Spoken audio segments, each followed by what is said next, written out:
नमस्कार, स्वागत है हमारे इस यूट्यूब चैनल पे। और आज का ये वीडियो टॉपिक हमारा है, अगर एपीएस फ्रॉड में बीसी फंस जाए तो क्या डायरेक्ट जेल हो सकता है उसका। मैं आपको इस वीडियो में पॉइंट बाय पॉइंट बताने वाला हूँ। अगर एपीएस फ्रॉड में अगर बीसी फंस जाए तो क्या जेल हो सकता है, क्योंकि कस्टमर फ्रॉड करता है और यहाँ पर बीसी का कोई कसूर नहीं है, तो क्या वो जेल जा सकता है। इसी पे मैं आपको पॉइंट बाय पॉइंट कुछ कुछ डिस्कस करने वाला हूँ आपके साथ में। वीडियो को अंत तक ज़रूर देखिएगा, ये वीडियो आपके लिए बहुत इंपॉर्टेंट हो सकता है। साथ में मेरे चैनल को सब्सक्राइब कीजिएगा। तो चलिए शुरू करते हैं। पॉइंट नंबर 1 जो ये है कि एपीएस फ्रॉड होता कैसे है। नंबर 1 आप पहले समझ लीजिए इस चीज़ को कि फ्रॉड कैसे होता है। आजकल बहुत ही ज़्यादा फ्रॉड का चल रहा है कहानी। फेक आधार फिंगरप्रिंट मिसयूज होता है। गलत गलत आधार कार्ड बनाकर लेन देन का यहाँ पर ट्रांजेक्शन चलते रहता है। किसी और के अकाउंट में पैसा निकालना डालना। देखिए, मैं आपको एक सच्चाई बताता हूँ। आजकल के जो समय चल रहा है, टाइमिंग चल रहा है, यहाँ पर लोग खाता खुलवा खुलवा कर 10 से 20 हज़ार में लोगों दूसरों को बेच दे रहे हैं ताकि उससे 10 से 20 हज़ार मिल सके। और उसमें खूब ट्रांजेक्शन होता है। कोई और पैसा भेजता है कहीं और से, कहीं इधर से उधर से, इधर से खूब पैसा ट्रांजेक्शन होता है और वहाँ पर उसका मिसयूज हो रहा है। तो जो पैसा जो खाता बेच रहा है वो क्या कर रहा है, उसको पैसा निकाल निकाल कर दे दे रहा है 10 हज़ार 20 हज़ार के चक्कर में।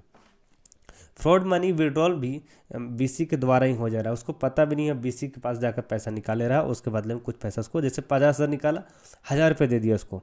इस तरह से करके वो पैसा निकाल रहा है। एक बार जब चेकिंग हुआ तो फंस गया।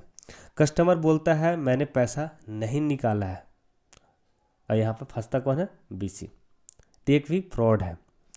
अब प्रॉब्लम सबसे पहले बीसी अकाउंट और आईडी के शक के दायरे में आ जाता है कि यहाँ पर ये भी मिला हुआ है। यहाँ पर दूसरा पॉइंट ये होता है, नंबर 1 पॉइंट मैंने बता दिया। सर दूसरा नंबर पॉइंट ये है कि सबसे बड़ा मिथ क्या है। मिथ मतलब समझते हैं, भ्रम होता है। क्या है, एपीएस फ्रॉड में बीसी को पक्का जेल होती है। तो मैं आपको सच बता रहा हूँ, ऐसा कोई बात नहीं है कि अगर आप एपीएस फ्रॉड में फंस चुके हैं तो आपको जेल जाना पड़ेगा। ऐसा नहीं होता है, ये झूठ है, गलत है। ऐसा नहीं होता है। लीगल ट्रूथ यही है कि आप जेल नहीं जाएंगे। हर केस में बीसी को जेल नहीं होती है। तीसरा नंबर जो पॉइंट है, कब बीसी को जेल हो सकती है, ये भी आप जान लें बढ़िया से। इंपॉर्टेंट पॉइंट यही है इस वीडियो का।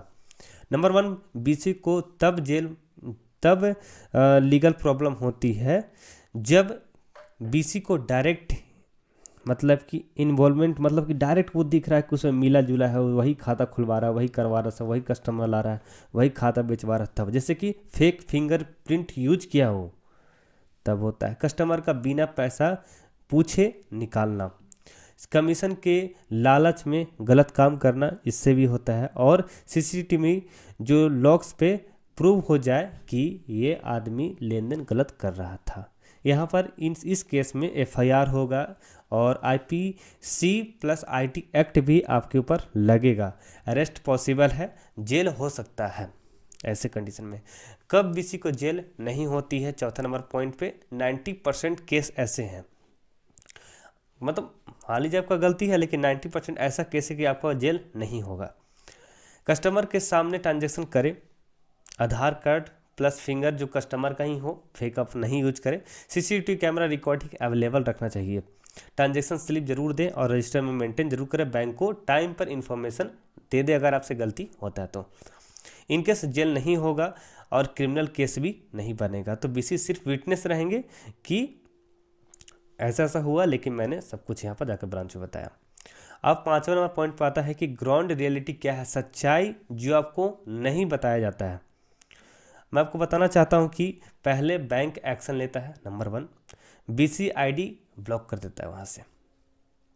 सेटलमेंट जो अकाउंट होता है उसको होल्ड कर दिया जाता है, टेम्प्रोरी सस्पेंशन लगा दिया जाता है ताकि आप काम ना कर सके। एपीएस डिपॉजिट हेन तेन जितना भी आप सब के सब काम नहीं कर सकते हैं। पुलिस डायरेक्ट जेल नहीं भेजती है, पहले इन्विटेशन मतलब चेकिंग चलता है समझिए तो।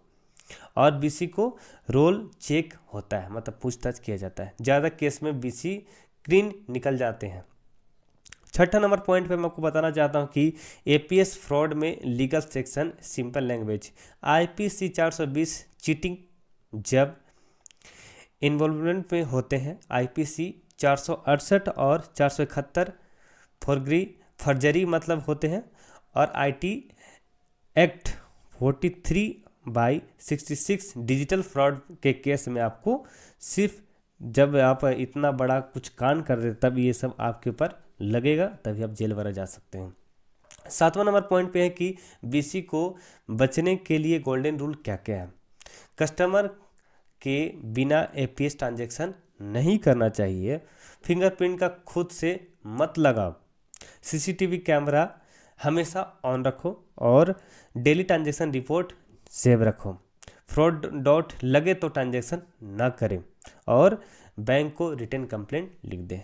तो लास्ट आपको फाइनल पॉइंट बताना चाहता हूं, जो कि APS फ्रॉड में BC को जेल होती है। मैं मानता हूं हो भी सकता है, लेकिन कब हो सकता है?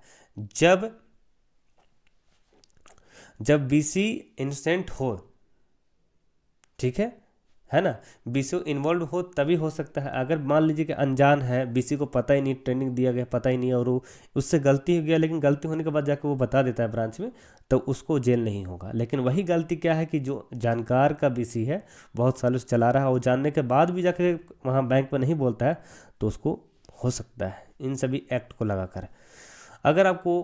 अगर आपको ऐसा लगता है कि आपसे भी कोई गलती हो रहा है तो आप इसको ध्यान रखें, आप इसको करने से बचें। अगर आप BC हैं, सही से फॉलो करें हर प्रोसेस को, हर नियम को, तो आप बढ़िया से लंबे समय तक चल सकते हैं। ये वीडियो आपके लिए बहुत ही इम्पोर्टेंट रहा होगा, तो मेरे वीडियो को लाइक कीजिएगा, चैनल को सब्सक्राइब कीजिएगा। फिर मिलेंगे नए वीडियो के साथ। अभी के लिए इतना ही, बाय।